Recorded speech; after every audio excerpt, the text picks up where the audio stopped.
आपके साथ। और चीजें जो थ्योरेटिकली रीड करनी है, पर वो ना क्योंकि 10 पेज में लिखी होगी, तो अगर आपको मैं वैसे दे दूंगा ना रीड करना, तो आपको लगेगा क्या ही पढ़ रहा है, समझ रहे हो? तो इसीलिए एक तो ये वाले चार्ट्स हैं, फिर मैं आपको मॉड्यूल से भी दिखा दूंगा, वो चार्ट भी अच्छा है, ये पैटर्न थोड़ा सा अलग बना होगा उससे, पर कॉन्सेप्ट वही आता है।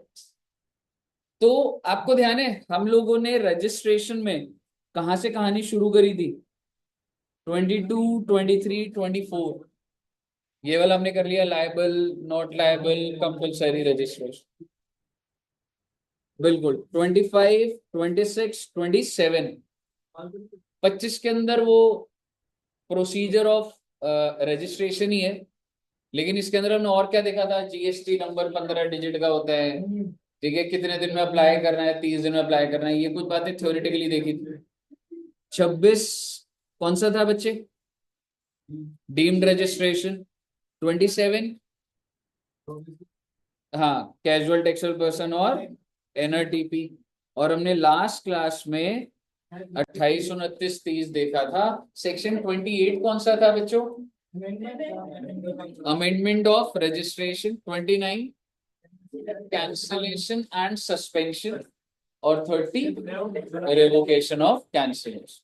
तो इसमें हमने, आप देखोगे ये भी, अगर मैं बोलूँ था तो थ्योरेटिकल टाइप से था, ठीक है, amendment core area, non core area, cancellation कौन कर रहा है, सस्पेंशन कब होगी। तो आपको वो जो नोट्स मैंने दिए, आप अगर जब घर पे मॉड्यूल रीड करोगे, अगर आपको लगता है कि कोई चीज ऐड करनी है तो आप कर दो।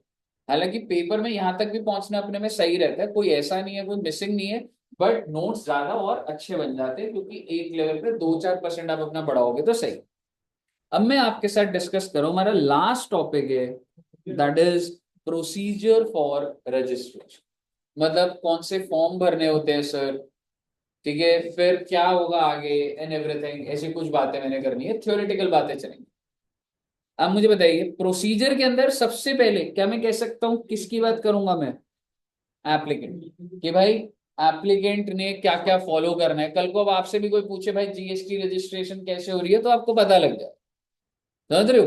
तो एप्लीकेंट के एंड पे कुछ टू डू लिस्ट है, और जब एप्लीकेंट अपना काम कर देगा तो किसकी बारी आएगी? प्रॉपर ऑफिस, ठीक है, क्योंकि ये नहीं है कि पीओ चुपचाप बैठा रहेगा, अगर उसने एप्लीकेशन का कुछ नहीं करा तो भाई डीम्ड एक्सेप्टेंस भी हो जाती है। तो पीओ के ऊपर भी प्रेशर है कि मुझे इतने दिन में या तो अप्रूव करना है या रिजेक्ट करना है, या मेरे को क्वेश्चंस पूछने हैं कुछ। तो बेसिकली ये सारी बात। तो आइए आप स्टेप बाय स्टेप देखिएगा। आप मुझे बताइए, एप्लीकेंट जो है, जो वो अप्लाई करेगा,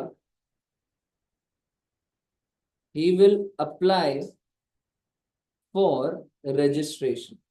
मेरा आपसे सवाल है, ऑनलाइन या, I mean it is filed electronically या कहीं जाके होता है? इलेक्ट्रॉनिकली।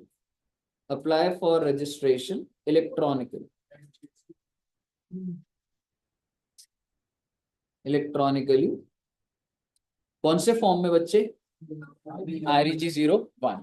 हालांकि फॉर्म्स REG 02 भी होते हैं, 03 भी है, 04 भी है, 05 भी है, तो वो लिखे नहीं हुए हैं, पर अगर CS के अंदर वो आएंगे, जब आप उसको रीड करोगे आप समझ लोगे, शो कॉज नोटिस REG 02 में आ रहा है, 03 में रिस्पॉन्स कर रहे हो, 04 में फर्दर वो एक्सेप्ट या रिजेक्ट कर रहे हो, तो वो वाली चीजें कुछ चल रही होंगी।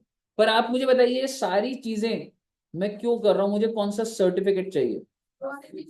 REG 06 चाहिए। मुझे REG से, that is certificate of registration. अब मुझे बताइए, सबसे पहले आप खुद कॉमन सेंस की बात है, ठीक है, अगर आप इसको, मैं आपको इसको बोलूंगा थ्योरेटिकली याद करो वो ठीक है, लेकिन जितना कॉमन सेंस की बातें बताऊंगा तो उससे आप रीड करने में आपको नॉर्मल लगेगा। तो सबसे पहले क्या था बच्चे, आप कौन सा पार्ट भरेंगे? Part A. और एप्लीकेंट ने टेक्निकली दो पार्ट्स भरे, पार्ट ए और part B.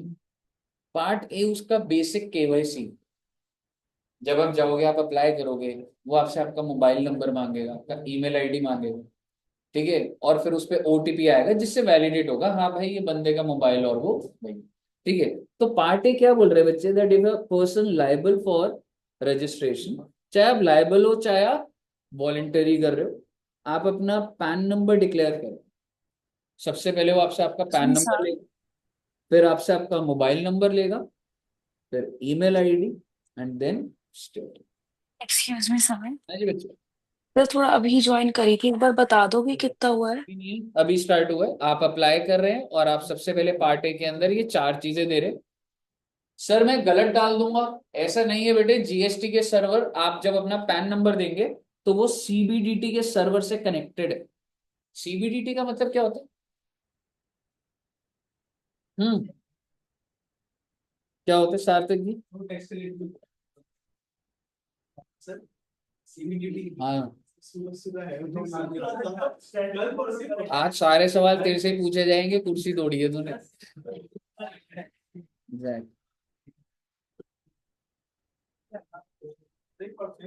Central board of, basically अगर मैं आपको बोलूं ऐसी, जीएसटी का क्या होता है? Central board of excise and customs, समझ रहे हो? ठीक है, तो नहीं, अब एक्साइज एंड कस्टम नहीं रहा, सॉरी मैं पुराना नाम दे दिया, अब हो गया CBIC, central board of indirect tax and customs. ठीक है, तो बेसिकली ये सरकारी कमिटीज है, इनके अंडर ही इनकम टैक्स वो आता है, जो ऑफिस है सीआर बिल्डिंग में और उधर जहां पर भी है। ठीक है, तो सीबीडीटी के पास सब लोग का पैन नंबर है। ठीक है, आप पैन बनाओगे, आपको इशू यही कर रहे हैं, तो जब आप जीएसटी में जाओगे तो वैलिडेट कर लेगा बंदे का पैन सही है कि नहीं। मोबाइल नंबर कैसे वैलिडेट करेगा? ओटीपी आ जाएगा, ईमेल नंबर एग्जैक्टली आ जाएगा, स्टेट। ठीक है, वेरी गुड। मुझे बताइए, क्या यहाँ तक क्लियर है? पार्टी भर दिया, उसने आपसे कुछ नहीं पूछा क्या बिजनेस कर रहे हो, क्या कर रहे हो, बस जो बंदा है पहले अपनी पहचान पत्र तो करे। ठीक है, तो जैसे ही यहाँ पे करोगे, आपके पास एक नंबर आ जाएगा, that is temporary registration number, will be granted on a validated mobile number and, तो इसको शॉर्ट में बोला जाता है टीआर। ये ध्यान रखना, कहीं ना कहीं काम आएगा, पेमेंट का चैप्टर करेंगे या कुछ करेंगे, तो टीआर नंबर पार्ट भरते याद है। फिर पार्ट बी कैसे भरा जाएगा? पार्ट बी में जा ही नहीं सकते, पहले आपको क्या भरना पड़ेगा? सर जी टीआर। सर जी CBDT तो सेंट्रल बोर्ड डायरेक्ट टैक्सेस। हाँ जी, हाँ जी सर। वो मेरा मतलब कि चलता चलता मतलब कि बंद हो गया अच्छा, सेंट्रल ठीक बोर्ड। है, तो अब आप मुझे बताइए, आपने टीआर एन डाल दिया, अब आपको एक्चुअल में भाई तुम्हारी दुकान किधर है, रजिस्ट्रेशन कराने आए हो ना, दुकान का एड्रेस बताओ और पेपर लगाओ साथ में। तुम मालिक हो तो ओनरशिप के पेपर लगाओ, किराए पे हो तो रेंट डीड लगाओ, समझ रहे हो? उसके बाद क्या बनी हुई है, फर्म है कि कंपनी है? फर्म है तो पार्टनरशिप डीड लगाओ, समझ रहे हो? तो इस तरीके से अब आप जो जो इंफॉर्मेशन दोगे, उसके आपको डॉक्यूमेंट्स भी अटैच करना, एज पीडीएफ फाइल्स आपको अटैच कर।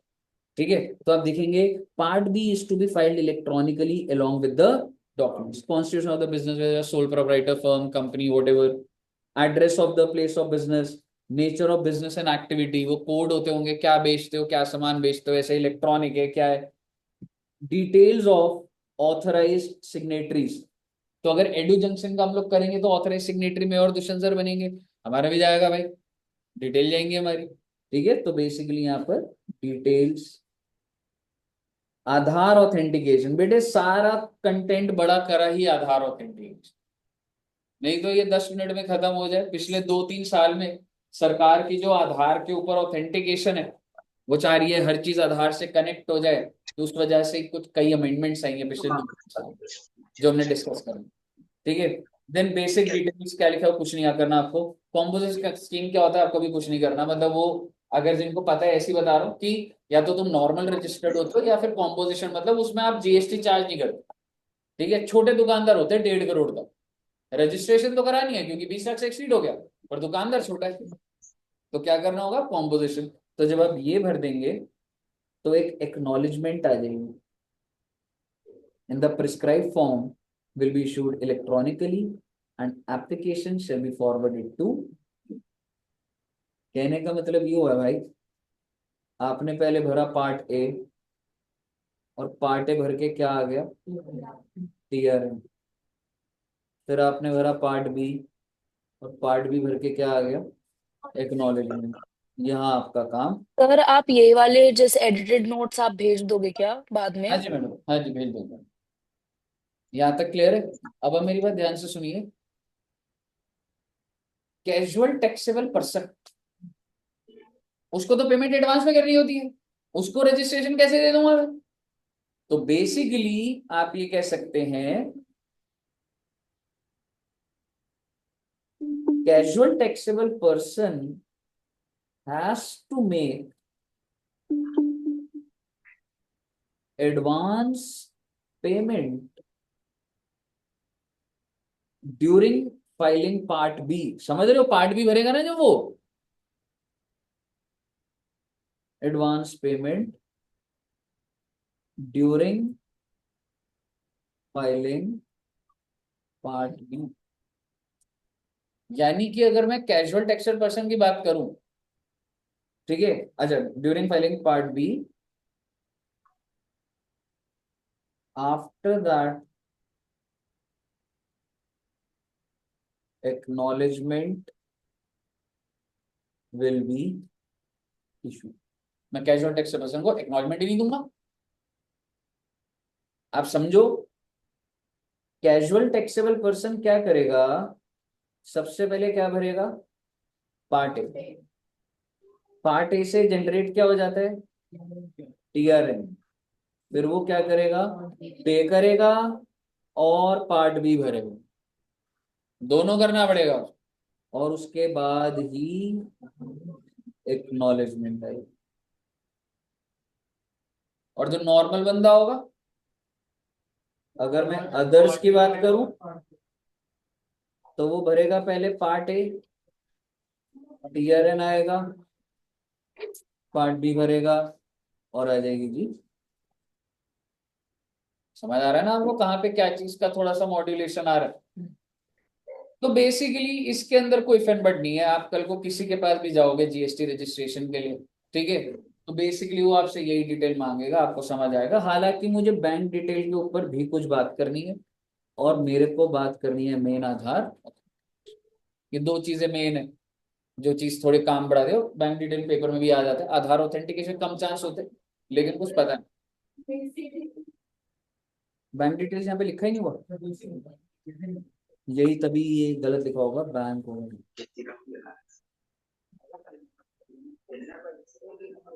हाँ सर, बैंक डिटेल, तो बैंक डिटेल्स क्या होती है ये बात करूंगा। और वो चीज मुझे बताइए, क्लियर है बच्चे? अब आप समझिएगा,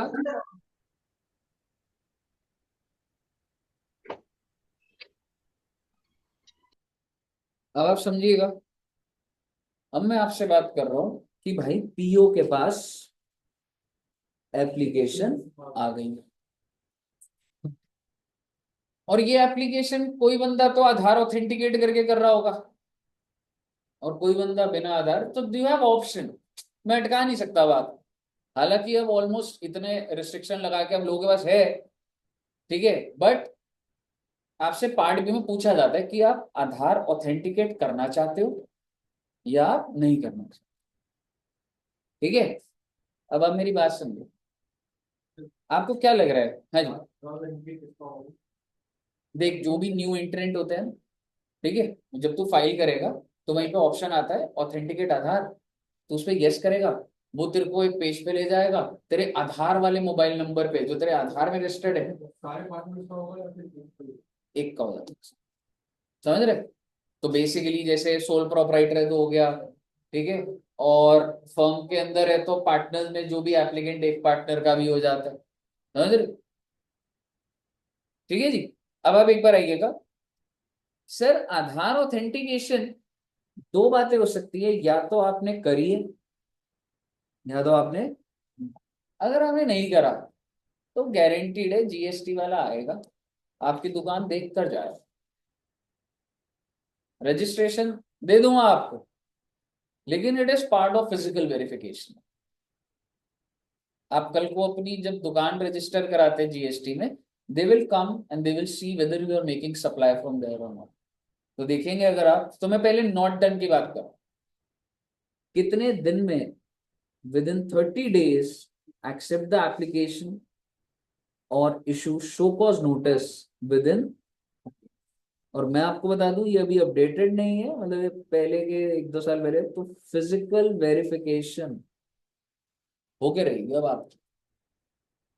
सर एक बार ये समझा दोगे 30 days to accept the 30 application? days का बोल रहा हूं मैं, आपने आज अप्लाई कर दिया, 30 दिन का टाइम है, अब पीओ एक्ट करेगा उस पर, या तो वो एक्सेप्ट कर देगा एप्लीकेशन को या रिजेक्ट कर देगा, समझ रहे हो? तो 30 दिन में आपको रजिस्ट्रेशन मिल जाएगी, और इस रजिस्ट्रेशन के प्रोसेस के अंदर फिजिकल वेरिफिकेशन पक्की हुई है।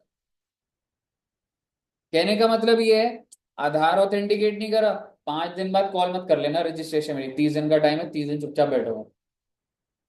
कहने का मतलब है 30 days to accept the application, सही है सर? या फिर अगर मुझे कुछ चीज सही नहीं लग रही तो मैं क्या इशू कर दूंगा आपको, शो कॉज नोटिस, ठीक है, विद इन 30 days। तो बिकॉज यू नॉट ऑथेंटिकेटेड, आपको नहीं मिलेगा जल्दी। अगर आपने ऑथेंटिकेट करा होता आपको 7 दिन में रजिस्ट्रेशन मिल जाता। कहने का मतलब है आधार का काम कर दिया तो अलग बात है, 7 दिन में दे रहा हूं आपको रजिस्ट्रेशन, नहीं करा तो 30 दिन। मुझे बताइए, क्लियर है बच्चे? अब आप देखिएगा, यहां तक क्लियर है ना? अच्छा एक चीज और बोल दूं, अदरवाइज डीम्ड अप्रूव। सर जी आपने आधार ऑथेंटिकेट नहीं करा, 40 दिन हो गए। मैंने कहा भाई डीम्ड हो गया भाई, तो एक्सेप्टेड। पीओ के पास कितने दिन का टाइम था? 30। क्लियर है बच्चे?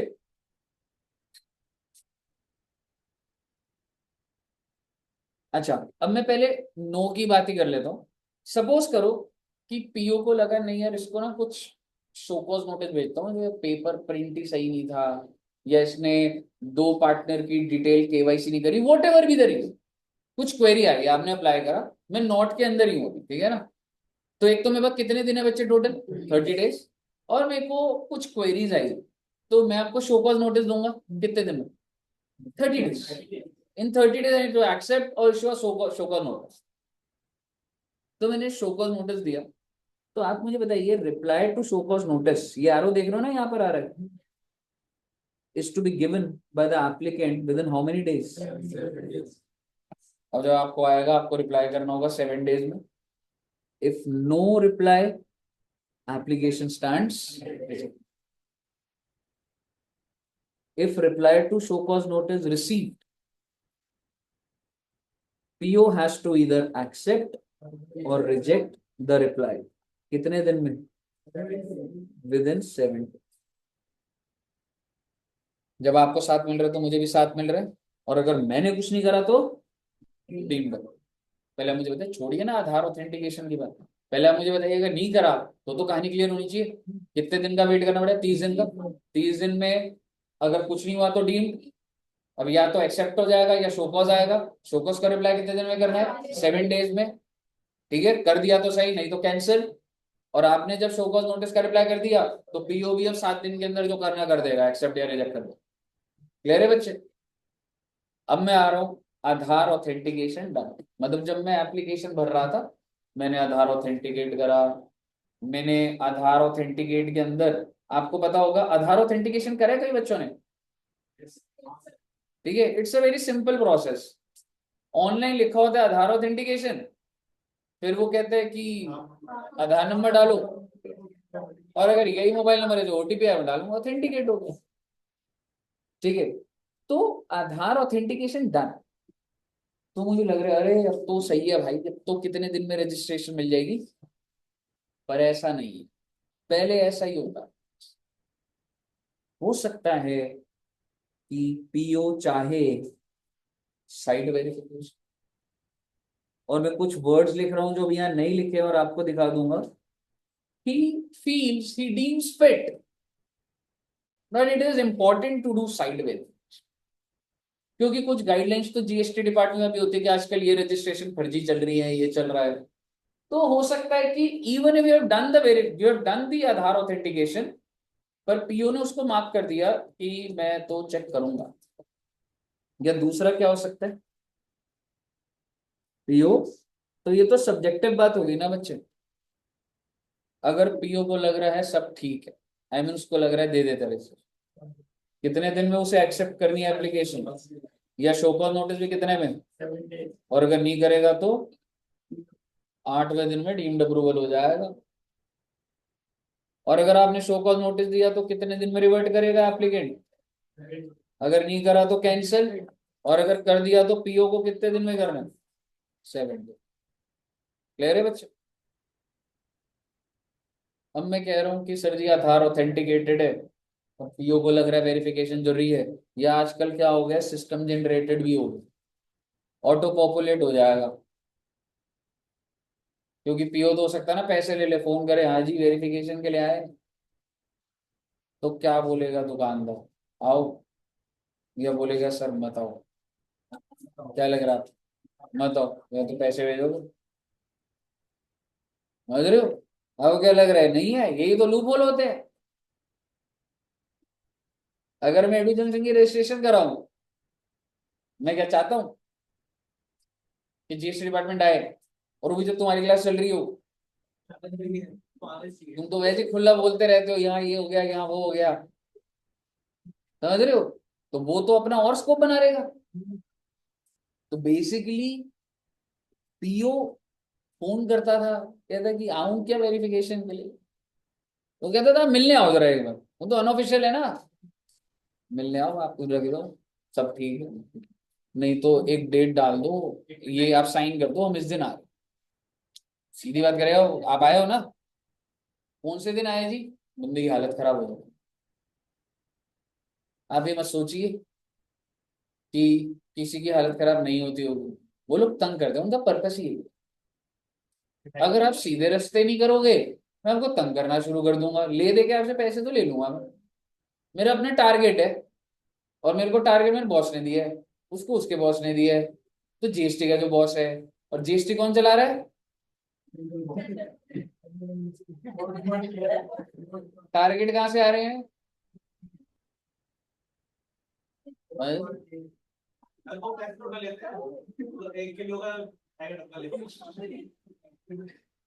ठीक है ना, कुछ चेंज नहीं हुआ जी, ठीक है, कुछ चेंज नहीं हुआ, मैं जीएसटी का नहीं बोल सकता, पर अगर मैं दिल्ली पुलिस का बोलूँ तो सेंटर के अंडर आती है, समझ रहे? हर लेवल पे, और आप बोलोगे सर ये ग्राउंड लेवल पे चले, नहीं, इनके अपने टारगेट, समझ रहे? हो ही नहीं सकता ना, जब तक सरकार चेंज नहीं होगी तो हुआ कैसे लगता है, चेंज करके तो देखो एक बार आम आदमी पार्टी, है ना, vote for change, vote for आम आदमी पार्टी।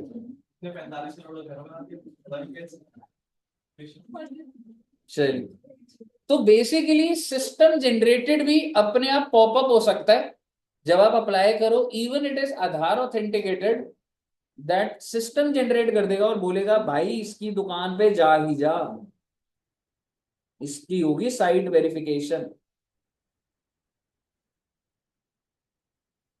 और आप मुझे बता दो, अगर साइट वेरिफिकेशन होगी तो इस कैटेगरी के लिए भी मैं कितने दिन डालू बच्चे, साइट वेरिफिकेशन 7 दिन में नहीं हो सकती चीजें, ठीक है? तो टेक्निकली जब भी साइट वेरिफिकेशन की जरूरत पड़ रही है तो 30 डेज है, और अगर नहीं है तो 7 डेज है, और अगर आधार ऑथेंटिकेट ही नहीं करा तो कंपलसरी वेरिफिकेशन 30 डेज, ठीक है बच्चे? और बेसिकली अगर आपने साइट वेरिफिकेशन है, इस पे भी एक पॉइंट नया है, पर विद इन 30 डेज आपको ये सारा काम कर देना है, और अगर आपको लग रहा है सर कोई इशू है डॉक्यूमेंटेशन में, तो विद इन 30 डेज आपको शो कॉज नोटिस भेज दो, उसका रिप्लाई कितने दिन में करना है, 7 दिन में, और आपको फिर कितने दिन में काउंटर रिप्लाई करना है, 7 डेज। अगर आपने कुछ नहीं करा तो क्या हो जाएगा, डीम्ड। क्या आपको समझ आया सारा बस? तो आप देख रहे होंगे कि पहले सिर्फ इतना ही था, समझ रहे हो, पर अब स्टेप बाय स्टेप चीजें बढ़ गई। तो आइए सर जी, मैं आपके सामने स्क्रीन पे कुछ फोटोज डालता जाऊंगा।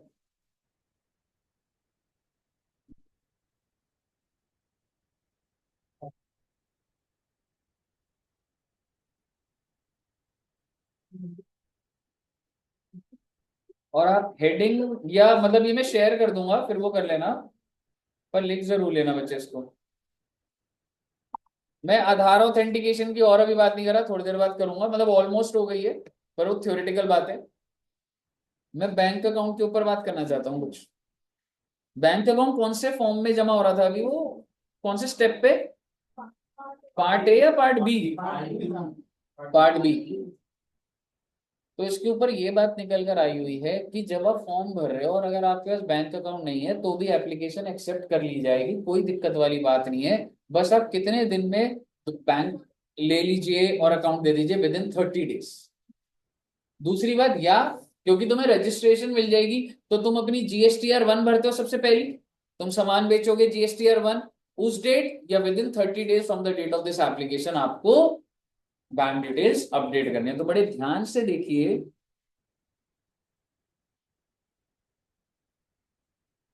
a registered person is allowed to furnish information within a period of from the date of grant of registration का मतलब REG 06 जब भी आया आपके पास कितने दिन है उसके बाद 30 डेज। और before furnishing the detail of outward supply, ठीक है, आउटवर्ड सप्लाई क्या होता है बेटा, जो मैंने बेचा है, कौन से सेक्शन में दिखाता हूं वो मैं 37, और आप ये कह सकते हैं यू कैन से GSTR 1 और यूजिंग IFF। अभी आपको IFF समझ नहीं आएगा, कुछ बच्चों को आ जाएगा, इनवॉइस फर्निशिंग फैसिलिटी होता था रिटर्न के अंदर, आपको इग्नोर करना है जो बच्चे फर्स्ट टाइम पढ़ रहे हैं। Which ever is earlier furnish the information with relation to bank details on account of common on the account on common code। Clear है साहब? कहने का मतलब ये है, ले दे के बात बस इतनी है कि सर ये जो बैंक डिटेल्स है अगर मैं यहीं पे ही लिख दूं, ये मुझे कितने टाइम पीरियड के अंदर देनी है, क्या डेट्स लिखनी with in 30 days from exact लिख लेंगे ग्रांट ऑफ रजिस्ट्रेशन और GSTR 1 या फिर IFF which ever is. Paper में आ जाता है, ये केस स्टडीज बन जाती है। क्यों बंदा पार्ट बी भर रहा है, बैंक डिटेल नहीं है, discuss the provisions on furnishing the bank details. हाँ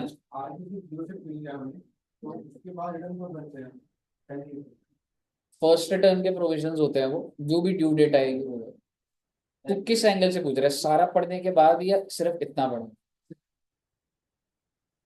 फिर एक बार आप सारा पढ़ लो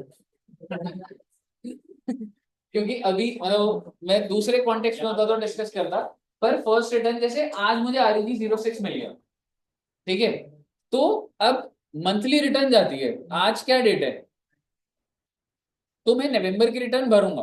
अगर आज रजिस्टर्ड भी हूं आज से ही हूं तो 9 दिन तो है ना नवंबर के, तो मैं कौन सी तारीख को भरता हूँ 10 दिसंबर को। नवंबर की रिटर्न 10 तारीख को जाती है अगले महीने, समझ रहे हो?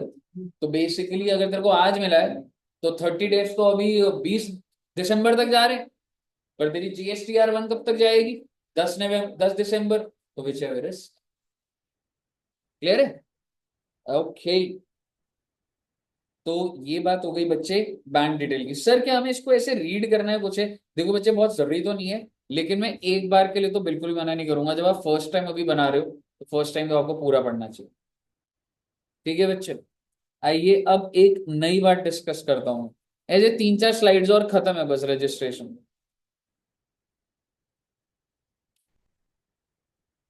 सर रजिस्ट्रेशन सर्टिफिकेट दे दिया मैंने, क्या उसके बाद भी साइट इंस्पेक्शन हो सकती है? मान लो आधार ऑथेंटिकेटेड था,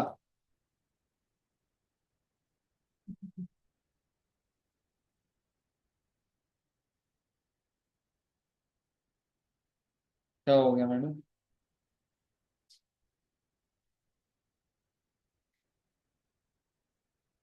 हाँ जी, मेरा आपसे सवाल है, मैं फिजिकल इंस्पेक्शन की बात कर रहा हूँ और ये बोल्ड में आपको इसलिए दिख रहा है क्योंकि लेटेस्ट है, ठीक है। तो बेसिकली मैं आपको ये कह रहा हूँ मैंने रजिस्ट्रेशन दे दी, तो क्या मैं बाद में मुझे लगा यार वेरिफिकेशन करनी चाहिए, कर सकता हूँ फिर दोबारा इसको GST वाले का फोन आया, रजिस्ट्रेशन मिल गया, आ सकती वेरिफिकेशन के लिए आने, समझ रहे? बाद में भी आ सकता हूँ, पहले भी आ सकता हूँ। और अगर तो ये आप ही रीड करोगे तो बेसिकली मतलब जस्ट रीडिंग मटेरियल और वो है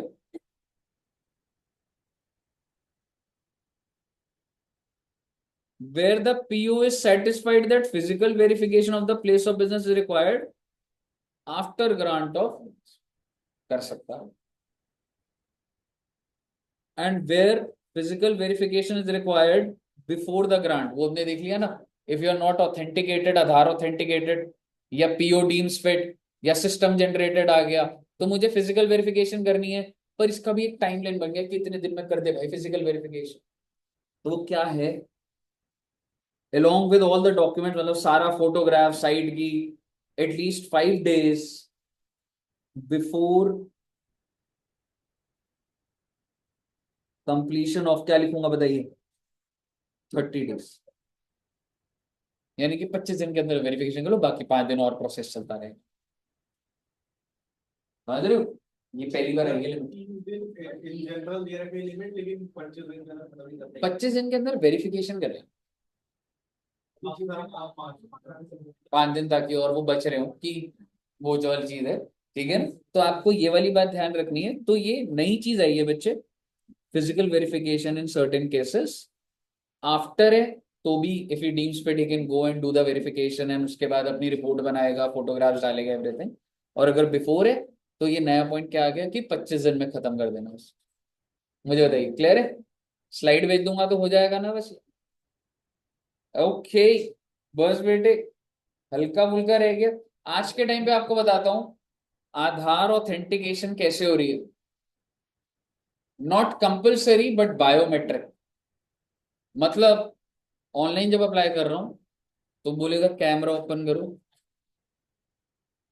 कैमरे में वो होगा और वो आई रेटिना स्कैन करो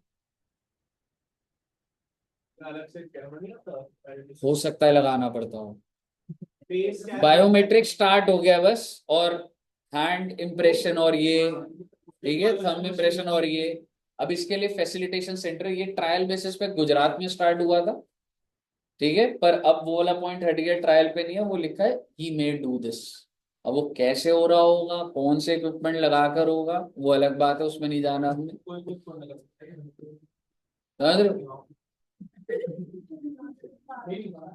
हाँ मतलब ठीक है वो कैमरा ऑन करके नहीं होता ठीक है तो एक बार मैं बायोमेट्रिक वाला आपके सामने स्क्रीन पे लाता हूँ बस इसको रीड करना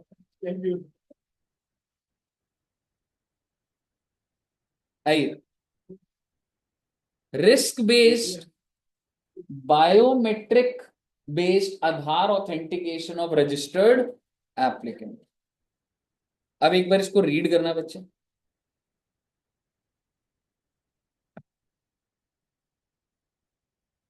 ये किन लोगों के लिए हो रहा है वैसे अगर आप समझोगे तो क्योंकि कॉमन सेंस डेवलप हो चुका है जो सिस्टम जनरेटेड कुछ समझ रहे हो identify based on data and risk parameter ऐसे लिखा है ना तो सिस्टम जो तीसरा कॉलम मैंने बनाया था रिस्क वाला तो उसका क्या हो जाएगा biometric based and taking photographs ठीक है मैं चाहता हूँ मैं दूसरी जगह जहाँ खोलूंगा अपना वो भी सेपरेट रजिस्ट्रेशन करूंगा फिर से करना पड़ेगा बायोमेट्रिक REG01 इज डिफरेंट जब तू फॉर्म्स ही सेपरेट भरेगा इसलिए बोल रहे हैं बायोमेट्रिक ये तो अब ये सरकार के बैकएंड पे डिपेंड करता है क्या वो उनका वो इंटीग्रेटेड है नहीं ये तो एक एडमिनिस्ट्रेटिव इशू है कि जब तू ले रहा है तो उनके कितने बैकएंड पे कनेक्टेड डॉट्स हैं या नहीं हो समझ रहे तो क्या लिखा हुआ बच्चे of the applicant which is a individual और नोटिफाइड इंडिविजुअल पता है क्या है ये यार मुझे कंपनी को रजिस्टर कराना है तो कंपनी का वो रूल लिखा है कि भाई मैनेजिंग डायरेक्टर कराएगा अपना आधार ऑथेंटिकेशन जो एमडी हो रिलायंस है मान लो रिलायंस जीएसटी में रजिस्टर्ड होगा या नहीं होगा टर्नओवर एक्सीड हो गया होगा 20 लाख से तो जब तक हमने बोला है उतने में 20 लाख की सेल कर दी होगी उसने एग्जैक्टली मतलब इतनी देर में तो एग्जैक्टली ठीक है सो बेसिकली नोटिफाइड के पॉइंट नंबर ई क्या है आपको ऐसे डिनोट ऐसा वो मैंने वैसा रेफरेंसिंग नहीं करा ई में क्या है फर्म है तो कोई एक पार्टनर कंपनी है तो मैनेजिंग डायरेक्टर कॉलेजेस और ये तो कोई ट्रस्टी इंडिविजुअल है तो इंडिविजुअल खुद तो भाई जिसका भी कर रहे हो आधार ऑथेंटिकेशन कोई तो पीछे करेगा ना मालिक जो भी होगा ठीक है, तो बेसिकली अगर एप्लीकेंट इंडिविजुअल है तो इंडिविजुअल कराएगा, या फिर नोटिफाइड इंडिविजुअल, मैं समझा दिया, स्लाइड भी दिखा दूंगा। along with the verification of original copy of documents with the application format one notified facilitation center। हाँ, बायोमेट्रिक वाला भी कह सकता है, पहले गुजरात वाला लिखा हुआ था कि गुजरात पे पायलट रन हो रहा है फर्स्ट टाइम, और अब आप कह सकते हो रिस्क बेस वालों को ऐसे कराना ही होगा। समझ रहे हो, the application shall be due to be complete after the completion process late. तो ये पढ़ लोगे ना बेटे, मैंने क्या करना है, ये सबके लिए नहीं है ना, उनके लिए जिनको शक होता है। एग्जैक्टली वही चीज लिखा हुआ है। फिर तो हम एक छोटा सा, मतलब मैं नोट्स में बस क्या ऐड ऑन कर सकता हूं, आप ये कह सकते हो ये जो सिस्टम जनरेटेड वाले हैं इनको भाई अपना बायोमेट्रिक आधार ऑथेंटिकेशन कराना पड़ेगा।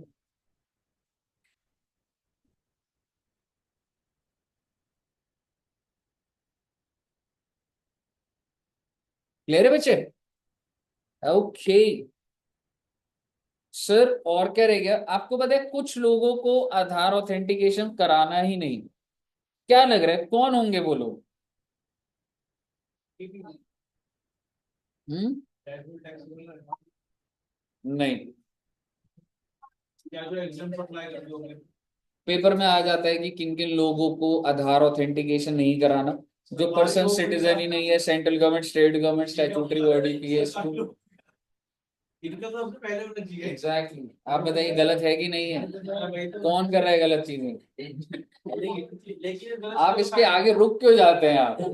ये सेंट्रल गवर्नमेंट इतनी बार फ्लो बनाता हूँ मैं तुम्हें, वहां तक लेकर आता हूँ कि तुम बोलते हो और फिर दोबारा लग जाते हो। नहीं सर, सेंट्रल गवर्नमेंट कर रही है, लेकिन उसका फायदा कौन उठा रहा है? State government. किसकी स्टेट में रह रहे हो? किसकी कुर्सी तोड़ी तूने आज?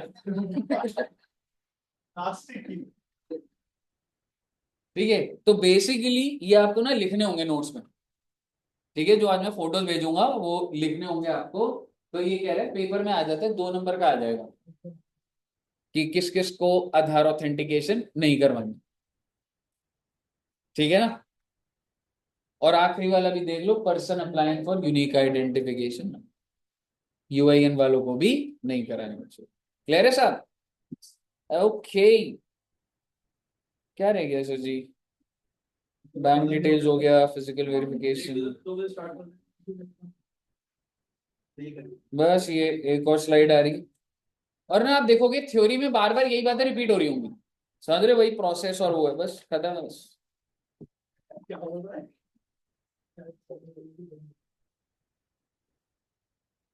किसका आधार वेरीफाई करना, ध्यान है वो पॉइंट नंबर ई आ रहा था। इंडिविजुअल में तो इंडिविजुअल का था, फर्म में पार्टनर का हो जाएगा, कंपनी में एमडी का हो जाएगा, वही बात लिख के थोड़ा सा पढ़ दो ना बेटे उसको। एचयूएफ में कर्ता का,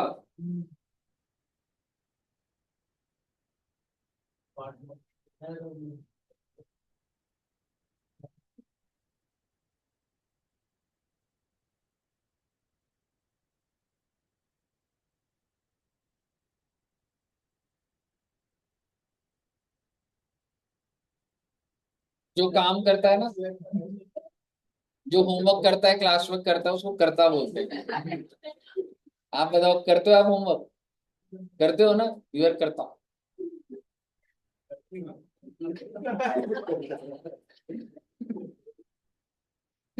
करता होता है एचयूएफ का हेड होता है, हिंदू अनडिवाइडेड फैमिली।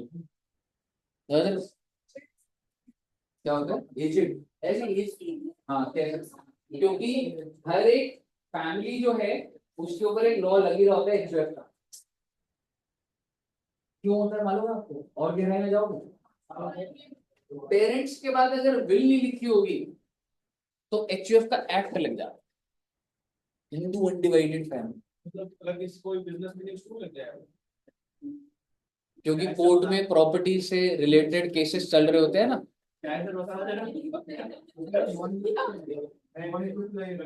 इसमें लगेगा। कुछ स्टेट्स के अंदर नहीं लग रहा था वो, मतलब अभी इसमें फर्दर और भी है, बिल्कुल है, ठीक है, हो सकता है नॉन हिंदूज का नाम। हाँ भी हिंदू अनडिवाइडेड फैमिली है, लेकिन जब हिंदू के तो वो मतलब लॉ पूरा बना हुआ है, ठीक है ना, कि अगर प्रॉपर्टी पार्टीशन डिस्प्यूट्स और ये सब होते हैं तो इनसे होता है। और कोई डॉक्यूमेंट तो है नहीं, तो घर का जो सबसे बड़ा इंसान होता है उसको कर्ता बोल दिया।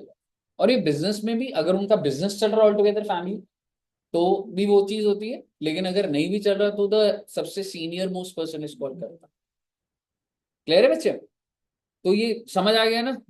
लास्ट पॉइंट बोलूंगा, आप अप्लाई कर रहे हो। अच्छा एक बात, सर मेरे एप्लीकेशन बहुत पहले ली थी, तब तो आधार ऑथेंटिकेशन सिस्टम ही नहीं था, मैंने तो करा ही नहीं। हाँ, तो अब करना पड़ेगा। सर मेरे पास आधार नंबर नहीं है, तो लेना पड़ेगा और ऑथेंटिकेट करना पड़ेगा। समझ रहे हो? और अगर आप नए रजिस्ट्रेंट हो, न्यू रजिस्ट्रेंट, आप अप्लाई कर रहे हो, आपके पास आधार नंबर नहीं है, क्या करोगे? आप आधार अप्लाई करिए, एक एनरोलमेंट आईडी आएगा और उसके साथ अपना आप voter ID card, driving licence, ऐसे लिखा हुआ है, मैंने वो स्लाइड नहीं ली, पर मैं आपको बता रहा हूँ कि आप रीड करोगे तो आएगा। ठीक है? तो बेसिकली अगर आप अप्लाई कर रहे हो and if you don't have Aadhaar number, तो दो कैटेगरी, या तो आप एग्जिस्टिंग, या तो आप ऑलरेडी पहले के चलते और नहीं है, ठीक है, और दूसरा या तो न्यू। मैं पहले न्यू की बात करता हूँ। आप इधर अप्लाई कर रहे हो, आपके पास जो नंबर नहीं है, you have to get first Aadhaar enrolment ID. ठीक है? अप्लाई तो करो ना, आधार नंबर जब भी आएगा एनरोलमेंट आईडी होगा, और साथ में आप अपना ड्राइविंग लाइसेंस, पासपोर्ट, जो भी डॉक्यूमेंट है वो करिए। जब आधार नंबर आ जाएगा तो ऑथेंटिकेट करो। और अगर आप एग्जिस्टिंग आप बोल रहे हो है ही नहीं, हाँ, तो एनरोलमेंट आईडी ले। और नहीं करना वैसे तो पहले पूरा नंबर ले ले, फिर कर ले उस। क्लियर है बच्चे? तो ये थ्योरेटिकली आपको बस दिख जाएगा कि अगर नहीं है तो आपको enrolment ID along with prescribe documents, pan card, जो भी लिखा होगा वो आप थोड़ा सा आइडिया लगा। मुझे बताइए, क्लियर है बच्चे? तो सर जी, रजिस्ट्रेशन आपका सारा का सारा खत्म। ये टाइम बचा हुआ है पर का स्टार्ट करते हैं ना, एग्जेम्पशन करा दूं थोड़ी सी मैं